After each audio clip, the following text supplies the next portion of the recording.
The Subaru WRX is one of the most iconic cars to ever come out of Japan. You can probably hear the signature flat turbo growl as I even say the name. They're universally loved, saturate the silver screen, and are probably responsible for more shredded tires than any car on Earth. And if we had to guess, you have dreamed of owning one, or own one now. But did you ever stop to think about the history of the WRX? A car truly forged in battle, and in many ways responsible for Subaru still being around today? It's a car that started out absolutely bonkers, reached its peak in the 2000s, and has mellowed out with age like a fine scotch. What's up, guys?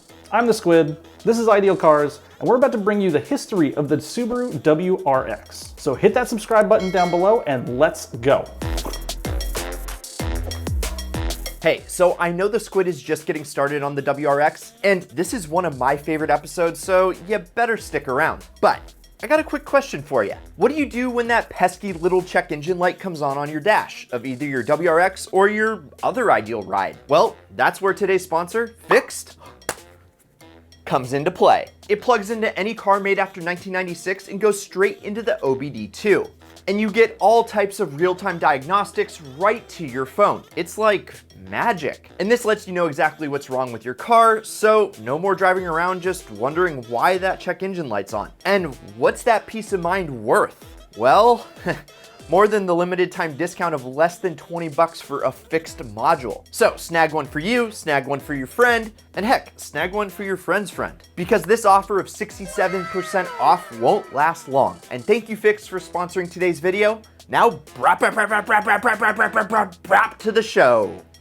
Long ago, a man named Kenji Kita dreamed of making cars. So he started the company Subaru, named after the Pleiades star cluster, hence the 6-star logo, in case you were wondering. And with that brand, he started to build cars that were different. They first started sticking the iconic Boxster motors in cars in 1965, introduced their now famous asymmetrical all-wheel drive system in 1972, and by the 80s had seriously developed a reputation as the weird car brand. Which, you know, thanks to the Brat, kinda made sense, and I kinda love it. But sadly, in the 80s, they weren't doing so well as a company, so they did a couple of things. First, they really changed their marketing strategy. Subaru, inexpensive, and built to stay that way. Which is a story for another day. More importantly, and more relevant to this story, is they sunk a lot of money into trying to win the WRC, the World Rally Championship. You see, they'd been running their legacy race car, which was a little fat and slow, so they switched it up to the lighter, smaller Impreza. And thus, the Impreza WRX was born. The first generation WRXs were serious performers, especially when you consider when they came out. They had 237 horsepower and were pulling 0 to 60 times in around 5 seconds. Remember, this was like 1992. A C4 Corvette of the time could only pull a 0 to 60 of under 6 seconds if it was like a good day and had the wind at its back. And here was this weird little Japanese company making a sedan that was faster than a Corvette for like a quarter the price. Well, it would be a quarter the price if they actually sold them here in America. Sadly, Japan didn't think that us Americans deserved a street legal rally car, at least for the first generation. Not that we're bitter or anything, but the magic of the WRX is not just its 0 to 60 time. The symmetrical all-wheel drive system that Subaru pioneered meant that the WRX was a dream to drive fast. You just always have endless amounts of grip. And the first generation was also super lightweight. How lightweight, you ask? Well, the famous track monster R32 GTR weighed about 3,100 pounds, and the WRX came in at 300 pounds lighter, meaning that the first generation WRX was absolutely just a dream combination of performance and handling and style. But that wasn't enough. In 1994, Subaru released the STi line of WRXs, and by 1995, they were winning championships left and right. Which is why, even though they weren't sold here stateside, you, in American, are probably still familiar with the first generation WRX. From the iconic 555 Express that was famous in Gran Turismo and rally racing games, to Father Fujiwara's car in Initial D, the Impreza WRX seemed to go straight from nowhere to the limelight, making every JDM fan here in the States and pretty much everywhere else super jealous that we couldn't own them. Luckily, with import laws, you are starting to be able to own them today, which is great news. The bad news is they're wildly expensive. To get a clean first-gen STi, you're looking at somewhere between $50,000 and $150,000, depending on condition and specs and model and color. And that price is thanks to that they're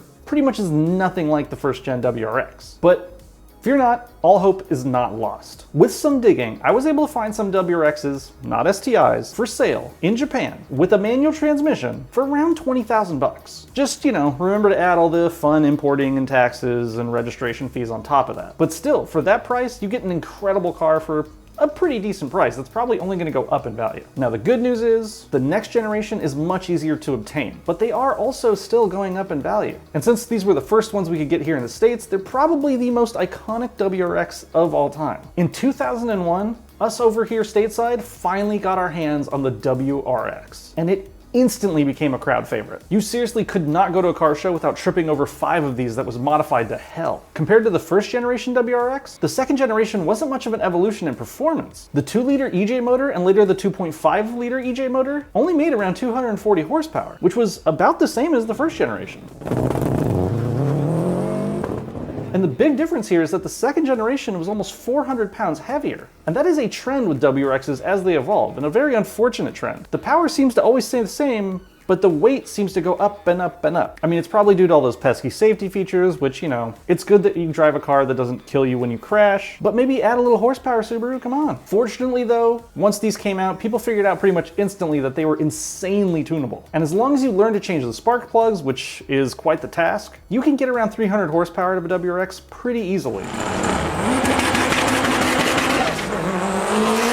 Which is definitely more than enough to offset those pesky pounds. There are basically 3 different versions of this first generation WRX, with the first one being the rarest because it was only around for a couple of years. And that's called the BUGEYE, which was called that because, they had little round headlights that look like a bug. Then, in 2004, Subaru did 2 things. First, they finally gave us the STi. Second, they totally changed up the front end of the WRX. And this front end update is called the BLOBEYE or the Gundam-eye. Because, well, fried eggs were already taken by the Porsche, and it does kind of look like a giant robot. Now, the styling is pretty much the only update for the BUGEYE and BLOBEYE. The motor's the same, and even though under the hood there's a lot more tech and features that make it supposedly drive better, the results are they drive nearly identically. Which is to say, they drive awesome. A WRX is a hell of a fun car to drive. It just cannot be overstated how much fun the low-tech Subaru WRX generations are fun to drive. Now, the final facelift of the first generation came in 2006, and that's called the HAWKEYE. I guess that's because the headlights look like an angry bird, and the grille looks like it's ready to scoop up some dead mice. And this is the weapon of choice for the hero in Baby Driver, and also started Ken Block's Gymkhana 1, which, seriously, if you haven't watched the Gymkhana series, stop this video, go over, watch them all in order. They're amazing, they're incredible. Every car guy should watch every single one of them back to front multiple times. Okay, back to Subarus. The HAWKEYE update made it the best performing WRX of that generation, because in addition to upgrading the suspension and making the car wider, they also added a half-liter to the engine, replacing the now aging EJ25 with the torque-happy EJ225.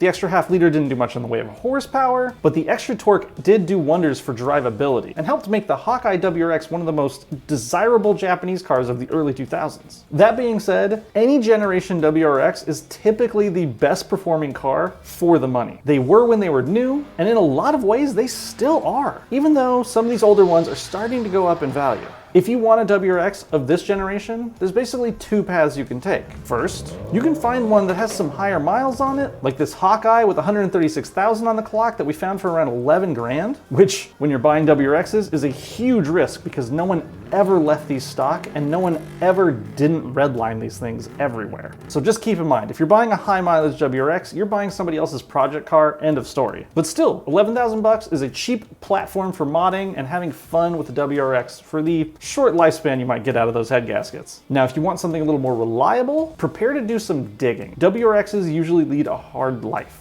We were able to find a BUGEYE for 20,000 bucks with, get this, less than 50,000 miles on it, which means it's practically brand friggin' new. Just, notice that it has some fake STI badges on it, which means you're probably still buying somebody's project car. Still, that's a really low mileage example and probably a really great car to own for a long time. Now, as the early 2000s started to go on, Subaru started to get less weird, and they started making the WRX less insane and more practical, which, seems weird to think of as a bad thing, but you'll see in a second. There were some huge changes to the WRX in 2008. First, The styling is completely different. The second gen WRXs were wild, with squared off, rally-inspired hips, and that huge hood scoop. Meanwhile, the third generation WRX was round and bubbly, and could kind of pass for any other car on the road. Oh yeah, and the STi was a hatchback. Very practical. I guess it is cool to have room for your dogs to go play in the snow. With all this practicality, it kind of felt like Subaru lost its edge on the third generation, at least visually. And I'm not alone in thinking this. The third generation is also known as the stink eye. You know, because the front end looks like that face you make when you smell something stinky.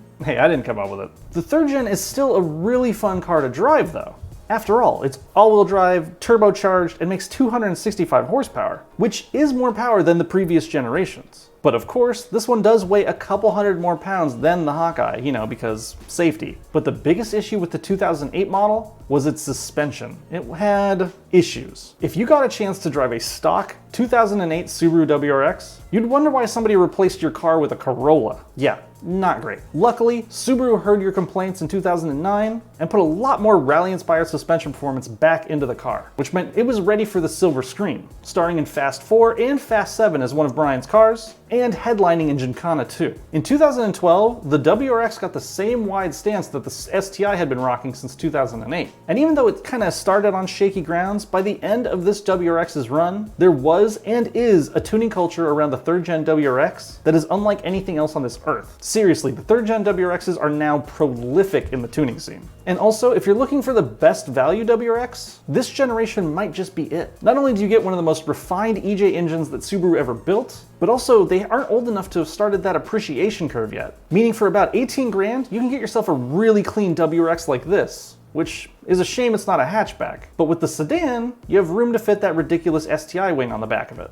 And that, ladies and gentlemen, brings us to today's WRX, which is actually the biggest year-to-year change of the Subaru WRX ever. You see, in 2014, Subaru split the WRX off of the Impreza. The rest of Subaru went on to a unified, eco-friendly design, but the WRX was then free to remain a sporty, fun, four-door rally car. The newest generation WRX has a lot of really cool features. First, the WRX got a 6-speed like all of its STi brothers used to have. Second, it got a huge and very welcome interior upgrade. It's still just a bunch of plastic and Alcantara, but compared to previous generations, it's practically a Rolls Royce. The biggest change though was under the hood. While the STi model still has the EJ series motor, the WRX is now powered by a new platform, the FA20F. A motor good for 286 horsepower and 255 torque, which, yes, if you've been paying attention, is pretty much the exact same as the previous generation. They even weigh the same. So what's the deal? Did Subaru design a whole new platform just to go backwards in performance?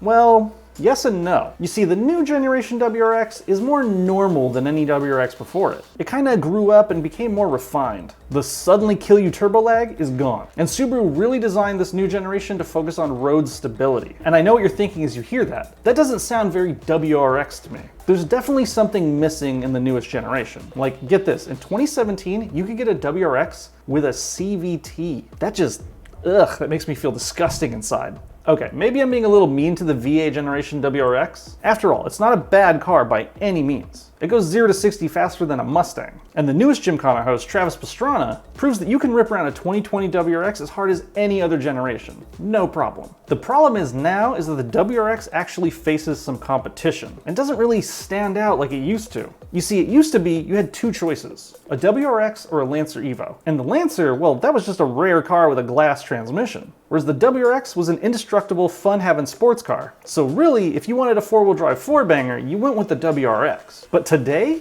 it has to compete with the Ford Focus RS, the Golf GTI, the Veloster N, and the Civic Type R. And when you look at that field of players, the WRX of today doesn't really stand out as much. It almost looks like a commuter car. But the VA generation definitely still has its own fanboys. They just, they've grown up. They've traded in their vape pens for suits. They're still pretty new, so bad news is, they're pricey. The good news is they seem to be holding their value like more than the previous generations did. Like this 2017 model for $23,000. That's a 4-year-old car with 50,000 miles on the clock, and it's only lost about 19% of its value from new. That's pretty much unheard of in the car world, where 40% depreciation by then is totally the norm. And if you buy it, you will be getting one of the fastest WRXs ever made, and also one of the safest, and something that might actually be the last of its kind, because speculation is running wild about the next generation WRX. You see, Subaru has this idea. They're calling it the Subaru Global Platform, and they want all of their cars to share the same basic internals, including the WRX. What does that mean? Well, right now, we're not really sure. Subaru is being very secretive about their new baby. There was a stunning concept car released by Vizev Performance, and they keep hinting at using the FA24 motor, which makes over 400 horsepower, which, you know,